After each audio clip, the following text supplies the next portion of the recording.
Post office ने जो FD के इंटरेस्ट रेट हैं वो इंक्रीज कर दिए हैं। तो आज हम कंपैरिजन चार्ट से जानेंगे कि एसबीआई वर्सेस पोस्ट ऑफिस आपको कहां पे एफडी करवाना बेहतर रहेगा, क्योंकि प्री मिच्योर विड्रॉल रूल दोनों के अलग होते हैं। बट आपको जब अगर आप इमरजेंसी में पैसा निकालना पड़ सकता है तो उस केस में आपको क्या करना चाहिए, इसके बारे में डिस्कस करेंगे। तो आशीष जी, सबसे पहले तो आप ये बताएं कि अगर मैं प्री मिच्योर रूल की बात करें तो pre mature rule post office के क्या हैं और एसबीआई के क्या रूल हैं? बिल्कुल विनय जी, बताना चाहूंगा एक एक मेजर डिफरेंस है। पोस्ट ऑफिस में सीनियर सिटीजन हो या बिलो 60 ईयर्स हो, आपको एक ही तरह का ब्याज मिलता है, पर एसबीआई में दोनों के लिए अलग अलग रहता है।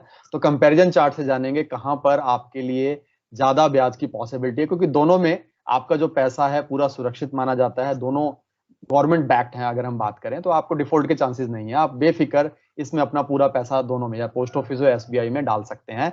अब बात करते हैं विनय जी पोस्ट ऑफिस की। जैसे आपने प्रीमेच्योर रूल्स की बात करी, इसको सबसे पहले समझना है कि पोस्ट ऑफिस की स्कीम सिर्फ इंडियन सिटीजन के लिए है, एनआरआई इसको ओपन नहीं करवा सकते हैं।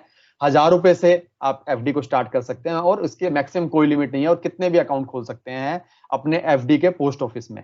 5 साल से अधिक की अगर आप एफडी करवाते हैं तो उस केस में आपको एटीसी का बेनिफिट भी मिलता है। और ध्यान रखें, अगर आप एजेंट के माध्यम से पोस्ट ऑफिस एफडी करवाते हैं तो 0.5% जो भी आपका टोटल अमाउंट रहता है विनय जी, उसका 0.5% एजेंट को कमीशन मिलता है। मैं चाहूंगा कि आप डायरेक्ट एफडी ना करवाएं, एजेंट को भी फायदा होगा, आपको भी फायदा होगा, एजेंट के थ्रू करवाएं। और वो अपना कुछ जो कमीशन है वो आपके साथ शेयर कर देते हैं, क्योंकि आप उनके पास जा रहे हैं, उनको बिजनेस दे रहे हैं। तो इसका ध्यान रखें, और टीडीएस डिडक्ट पोस्ट ऑफिस नहीं करता है। अब बात करते हैं प्रीमेच्योर की विनय जी। प्रीमेच्योर की अगर मैं बात करूं विनय, 6 महीने से पहले तो पोस्ट ऑफिस की एफडी आप विड्रॉ कर ही नहीं सकते हैं।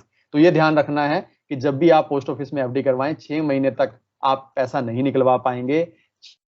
1 साल तक अगर आप रखते हैं पैसे को और उसके बाद प्रीमेच्योर विड्रॉ करते हैं, तो आपको सिर्फ और सिर्फ सेविंग बैंक का अकाउंट, जो सेविंग अकाउंट का जो इंटरेस्ट होता है वही मिलेगा पोस्ट ऑफिस में, जो कि 4% रहता है विनय जी। इसके अलावा 2, 3, 5 साल के अगर टर्म डिपॉजिट करते हैं तो 2% की पेनल्टी लगती है। और वहीं अगर हम बात करें कुछ एक पार्शियल पीरियड हुआ आपका, 1 या 2 साल, जो सालाना कैलकुलेट करें, तो बचे हुए में आपको पोस्ट ऑफिस के सेविंग का इंटरेस्ट रेट मिलता है। तो ये रूल आप अपना ध्यान रखें जब भी आप पोस्ट ऑफिस में अपनी एफडी करवाते हैं।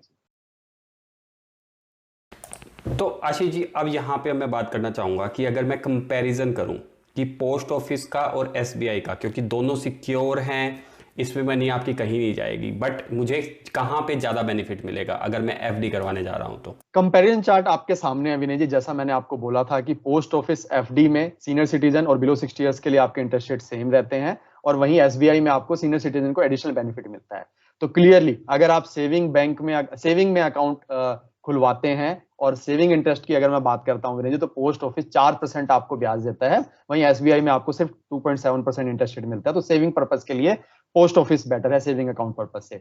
1 साल, 2 साल, 3 साल, 5 साल, इसकी अगर आप टर्म डिपॉजिट कराते हैं तो 60 ईयर प्लस सीनियर सिटीजन के लिए पोस्ट ऑफिस का रुख नहीं करना है, आपके लिए एसबीआई बेटर रहेगा। और अभी इंटरेस्ट रेट को बढ़ने का सिलसिला जारी रहेगा। आप लंबे समय की एफडी है अभी ना करवाएं।